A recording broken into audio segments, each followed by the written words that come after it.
Good morning and welcome to day 7 of 365 days in our adventure timeline. This timeline was put together by Jeff Cavens. My name is Pastor Jay Lutz, and today we're going to be continuing in our patriarchal age as we talk more about Abram, who later becomes Abraham. In Genesis 14 to 15, we hear about Abram being caught in the middle of a war going on and how he eventually saves his nephew Lot. We're introduced to Melchizedek, the king of Sodom, who's kind of a mysterious character. We hear about all through the Bible. And then God makes a covenant with Abram. So that's in Genesis 14 to 15. And then Job 3 to 4.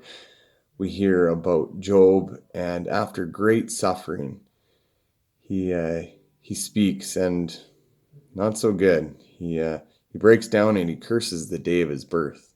And then we hear after that the response from his friend Eliphaz, the Temanite, which his friends don't really help him as much as he would hope. And lastly, we'll be reading Proverbs 1, verses 8 to 19. We hear more from King Solomon in the book of Proverbs and his warning against this young man, or as he says, my son, against enticement and for the embracement of wisdom instead. So let's get started. Genesis 14. At that time, Amraphel, king of Shinar, Shinar, by the way, is Babylon, Arioch, king of Elasar, Kedorlaomer, king of Elam, and Tidal, king of Goim, went to war against Bera, king of Sodom, Bersha, king of Gomorrah, Shinab, king of Admah, Shemeber, king of Zeboam, and the king of Bela, that is Zoar. All that latter kings joined forces in the valley of Shittim, the Salt Sea, or the Dead Sea, that is. For 12 years they become subjective to Kedorlaomer, but in the 13th year they rebelled. In the 14th year, Kedorlaomer and the kings allied with him went out and defeated the Rephaites, the Ashtaroth, Karanaim, the Zuzites in Ham, the Emites in Shava, Kirathaim, and the Horites in the hill country of Seir, as far as El Paran, near the desert. Then they turned back and went to Mishpat, that is Kadesh, and they conquered the whole territory of the Amalekites, as well as the Amorites, who were living in Hazazon Tamar. Then the king of Sodom, the king of Gomorrah, the king of Admah, the king of Zeboam, the king of Bela, that is Zoar, marched out and drew up their battle lines in the valley of Shittim against Kedorlaomer, king of Elam, Tidal, king of Goim, Amraphel, king of Shinar, and Arioch, king of Elasar. 4 kings against 5. Now the valley of Shittim was full of tar pits, and when the kings of Sodom and Gomorrah fled, some of the men fell into them, and the rest fled to the hills. The 4 kings seized all the goods of Sodom and Gomorrah and all their food. Then they went away. They also carried off Abram's nephew Lot and his possessions, since he was living in Sodom. One who had escaped came and reported this to Abram, the Hebrew. Now Abram was living near the great trees of Mamre, the Amorite, a brother of Eshcol and Aner, all of whom were allied with Abram. When Abram heard that his relatives had been taken captive, he called out the 318 trained men born in his household and went in pursuit as far as Dan. During the night, Abram divided his men to attack them, and he routed them, pursuing them as far as Hobah, north of Damascus. He recovered all the goods and brought back his relative Lot and his possessions, together with the women and the other peoples. After Abram returned from defeating Chedorlaomer and the kings allied with him, the king of Sodom came out to meet him in the valley of Shaveh, that is, the king's valley. Then Melchizedek, king of Salem, brought out bread and wine. He was the priest of God Most High, and he blessed Abram, saying, Blessed be Abram by God Most High, creator of heaven and earth, and blessed be God Most High, who delivered your enemies into your hands. Then Abram gave him 1/10 of everything. King of Sodom said to Abram, Give me the people and keep the goods for yourself. But Abram said to the king of Sodom, I have raised my hand to the Lord, God Most High, creator of heaven and earth, and have taken an oath that I will accept nothing belonging to you, not even a thread or the thong of a sandal, so that you will never be able to say, I made Abram rich. I will accept nothing but what my men have eaten and the share that belongs to the men who went with me, to Nar, Eshcol, and Mamre. Let them have their share. Chapter 15. After this, the word of the Lord came to Abram in the vision. Do not be afraid, Abram. I am your shield, your very great reward. But Abram said, O sovereign Lord, what can you give me since I remain childless, and the one who will inherit my estate is Eliezer of Damascus? And Abram said, You have given me no children, so a servant in my household will be my heir. Then the word of the Lord came to him, This man will not be your heir, but a son coming from your own body will be your heir. He took him outside and said, Look up at the heavens and count the stars, if indeed you can count them. Then he said to him, So shall your offspring be.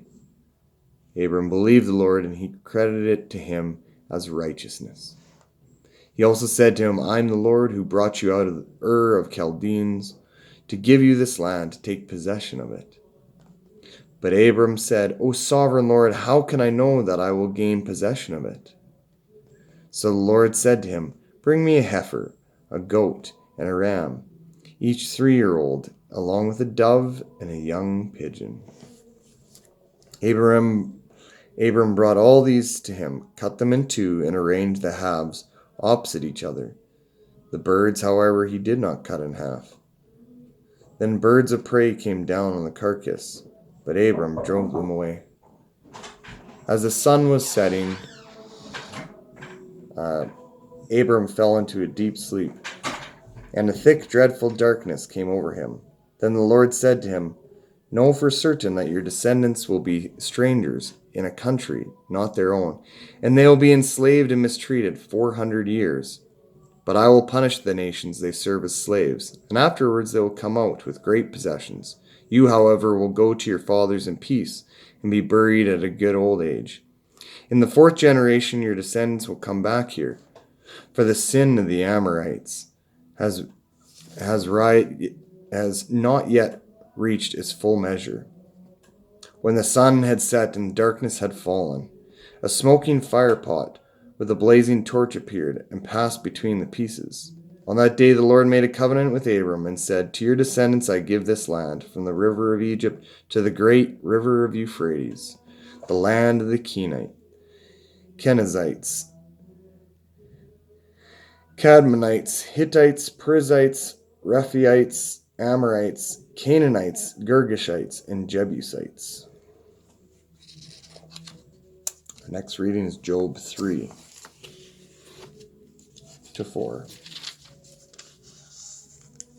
After this, Job opened his mouth and cursed the day of his birth. He said, May the day of my birth perish, and the night it was said, A boy is born. That day may it turn to darkness. May God above not care about it. May no light shine upon it. May darkness and deep shadow claim it once more. May a cloud settle over it. may darkness overwhelm its light. That night may thick darkness seize it. May it not be included among the days of the year, nor be entered in any of the months. May that night be barren. May no shout of joy be heard in it. May those who curse days curse that day, those who are ready to rouse Leviathan. May its morning star become dark. May it wait for daylight in vain, and not see the first rays of dawn. For it did not shut the doors of the womb on me, to hide trouble from my eyes. Why did I not perish at birth, and die as I came from the womb? Why were these knees to receive me, and breasts that I might be nursed? For now I would be lying down in peace. I would be asleep and at rest, with kings and counselors of the earth, who built for themselves places now lying in ruin, with rulers who had gold, who filled their houses with silver. Or why was I not hidden in the ground like a stillborn child, like an infant who never saw the light of day? There the wicked cease from turmoil, and there the weary are at rest. Captives also enjoy their ease. They no longer hear the slaves' drivers shout. The small and the great are there, and the slave is freed from his master. Why is light given to those in misery, and life to the bitter of soul? To those who long for death that does not come, who search for it more than for hidden treasures, who are filled with gladness and rejoice when they reach the grave. Why is life given to a man whose ways is hidden, whom God has hedged in? For sight comes to me instead of food. My groans pour out like water. When what I feared has come upon me, what I dreaded has happened to me. I have no peace, no quietness. I have no rest, but only turmoil.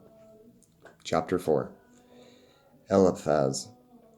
Then Eliphaz the Temanite replied, If someone ventures a word with you, will you be impatient?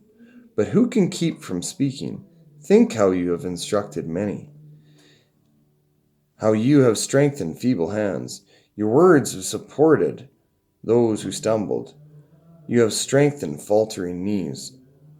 But now trouble comes to you, and you are discouraged. It strikes you, and you are dismayed.